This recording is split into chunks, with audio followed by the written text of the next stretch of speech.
Good evening. আশা করি আপনারা সকলে ভালো আছেন। আমি ডক্টর আশিস মজুমদার। আজকের সান্ধ্যকালীন ক্লাসে সকলকে স্বাগত জানাচ্ছি। আজকে যে লেসনটি বা যে ক্লাসটি আপনাদের মধ্যে শেয়ার করব সেটি হচ্ছে হোমিওপ্যাথিক মেডিকেল সায়েন্স নিয়ে সুন্দর একটা লেসন। এই লেসনটি ডিজাইন করা হয়েছে মূলত প্যাশেন্ট রুব্রিক অথবা প্যাশেন্টস ভার্সন নিয়ে। আমাদের ক্লিনিকে বিভিন্ন বয়সের পেশেন্ট আসেন। তো এইসব পেশেন্ট তারা বিভিন্নভাবে তাদের ফিলিংসগুলো আমাদের সামনে তুলে ধরে। তো সেই ফিলিংগুলো ধরে আমরা কিভাবে ডিকোড করে আমরা রুব্রিক ধরে মেডিসিনে পৌঁছাবো বা পৌঁছাতে পারি, আজকের লেসনটি ঠিক সেরকম। সেভাবেই আমাদের লেসনটি ডিজাইন করা হয়েছে। তো আজকে বেশি না, আজকে 3টে ভার্সন আপনাদের শোনাবো বা করব, আপনাদের সামনে তুলে ধরবো। নাম্বার 1, ধরুন একটা বাচ্চা এসেছে। আপনি বুঝতে পারছেন যে বাচ্চাটি খুবই দুষ্ট চঞ্চল। তো আপনি বাচ্চাদের সবসময়, আমি বলি বাচ্চাদের কেস টেকিংয়ের সময় আপনি মা বাবার দিকে অ্যাটেনশন কম দিয়ে সবসময় বাচ্চাটার দিকে অ্যাটেনশন দিবেন। তার দিকে ভালোভাবে অবজারভেশন রাখবেন, কি বলে, কি করে, বসে কি করছে, হ্যাঁ, বা হাত পা কীরকম কী করছে, এই সবগুলো কিন্তু আপনাদের অবজারভেশনে রাখতে হবে। সেই অনুযায়ী আপনি কেস টেকিং করে আপনি রুব্রিক ধরবেন। তো কিছু কিছু বাচ্চা আছে, দেখুন, কেউ আছে খুব মডেস্ট, খুব মাইল্ডনেস তাদের মধ্যে, আবার কেউ কেউ আছে অনেক দুষ্ট। আপনি বুঝতে পারলেন ছেলেটা দুষ্ট বা আপনি অনেক কিছু বুঝেই ফেলেছেন, এখন আপনার কেস টেকিং হয়ে গেল 1 মিনিটের মধ্যে।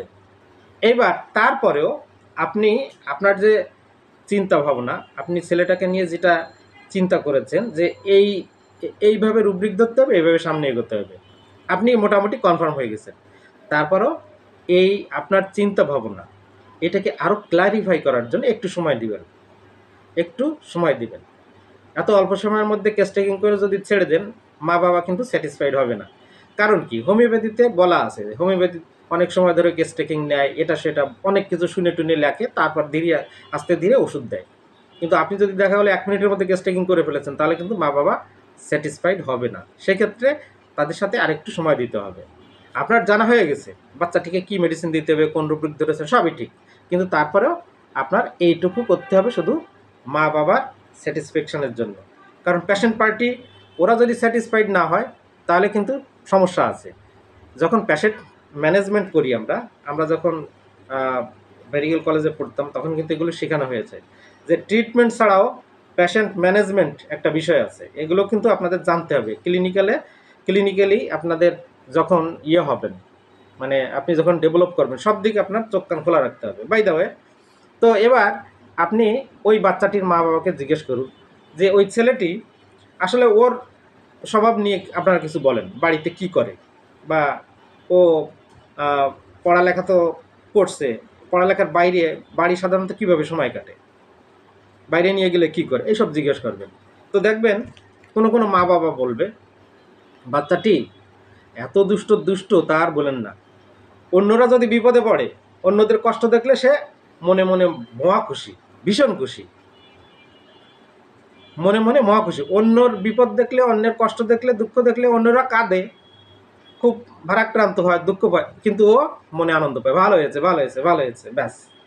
কিন্তু দেখুন, এটাও কিন্তু একটা প্রিডমিনেটিং মেন্টাল স্টেট, যদিও পারসিস্টিং এটা, কিন্তু এটা কিন্তু আপনাকে মাথায় নিতে হবে। তো এইখানে একটা রুব্রিক আছে, এইখানে আপনি কোন রুব্রিক ধরবেন? এখানে রুব্রিক্স আছে মাইন্ড, ভালো করে শুনেন, mind, joy general, misfortune of other at the, কি বললাম, mind, joy, misfortune of others at the. এখানে মেডিসিন আছে 3টা, একটা আছে অ্যানাকার্ডিয়াম, আর্সেনিক, কুপ্রামেট, ভালো করে মনে রাখবেন। আচ্ছা, এবার আরেকটা ভার্সনে যাচ্ছি। আরেকটা ভার্সন হচ্ছে যে দেখবেন কিছু এগুলো মেয়েরা বেশি করে, ছোট মেয়ে আছে, ওরা দেখা গেল কত বছর, 6 বছর, 8 বছর, 10 বছর হয়ে থাকে। এরা আপনার ক্লিনিকে যখন আসবে, আপনার চোখে চোখ পড়লেই, মানে ডাক্তারের চোখে চোখ পড়লেই ওই যে চোখ পড়লো, আর আপনার দিকে তাকাবে না, নিচু হয়ে টেবিলের নিচের দিকে সবসময় মাথা নিচু করে থাকবে। আর কোনো কথাই বলবে না, আপনি যা জিজ্ঞেস করেন কিনা কিচ্ছু বলবে না, মাথা উঁচু করতে বলবেন কিচ্ছু করবে না, ওই আসলো তো একবার চোখে চোখ পড়লো ব্যাস, আর তাকে ওখান থেকে নর্মাল কন্ডিশনে আপনি নিয়ে আসতে পারবেন না, কথাই বলবে না, মাথাই উঁচু করবে না, ব্যাস। এই ক্ষেত্রে আপনি কি মেডিসিন দিবেন?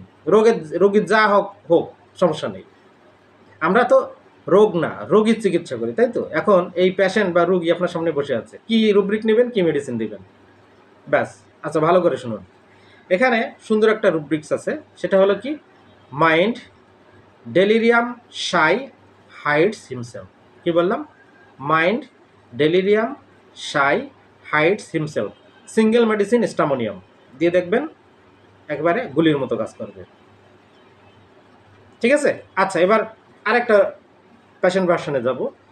পেশেন্ট ভার্সন তো না, এটা হচ্ছে অবজারভেশন করে আপনি দেখতে পাচ্ছেন, ধরুন একটা বাচ্চা, সে কি করে, আপনার ক্লিনিকে আসুক বা ওই বাচ্চার বাড়িতে যদি কোনো নতুন লোকজন আসে, আত্মীয় স্বজন মেহমান আসে, কি করে, ও সঙ্গে সঙ্গে লুকায়, লুকায় গিয়ে মা বাবা পিছনে লুকায়, পর্দার আড়ালে লুকায়, বা যদি লুকানোর জায়গা না থাকে সঙ্গে সঙ্গে মুখ ঢেকে দিয়ে, এভাবে মুখ ঢেকে দিয়ে এবার চোখের এই 2 আঙুলের ফাঁক দিয়ে তাকিয়ে দেখবে। আপনার ক্লিনিকে যখন ঢুকলো, বাচ্চাকে নিয়ে তো মা বাবা ঢুকবে, ঢোকার সাথে সাথে দেখবেন বাচ্চা হাত দিয়ে এইভাবে মুখ ঢেকে দিয়েছে, এবার আস্তে আস্তে ফাঁক দিয়ে এইভাবে দেখছে। এই বাচ্চাটিকে আপনি কিভাবে আপনি অ্যানালাইসিস করবেন, কি রুব্রিক ধরবেন, কি মেডিসিনে পৌঁছাবেন?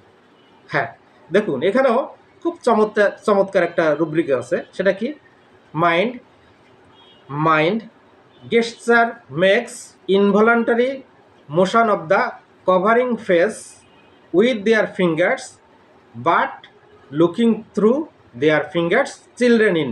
রুব্রিকটা কিন্তু অনেক বড়, সিঙ্গেল মেডিসিন ব্যারাইটাকার। তো এই বাচ্চাকে যদি আপনি ব্যারাইটাকার চার্জ করতে পারেন, ওর যে সমস্যায় নিয়ে আসছে ঠিক হয়ে যাবে। তো this is the beauty of homeopathy. হোমিওপ্যাথিকে ভালো করে জানুন, বিজ্ঞানসম্মতভাবে জানুন, কেস টেকিং করা শিখুন, আপনার ডেভেলপ হবেই হবে। তো এই জন্য এটাকে বলা হয় অ্যাডভান্স লেভেল অফ হোমিওপ্যাথি।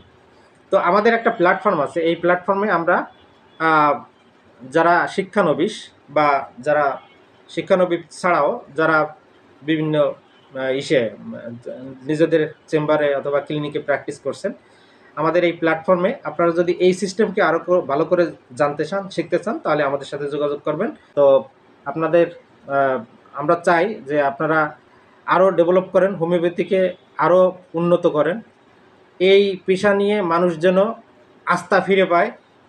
কারণ অনেক ডাক্তার আছে, কিন্তু আসলে তাদের প্র্যাকটিক্যাল এই সমস্ত অ্যাডভান্স লেভেলের ট্রিটমেন্ট যে পদ্ধতি, সিস্টেম বা নলেজ, এগুলো না জানার কারণে হোমিওপ্যাথির বদনাম হচ্ছে।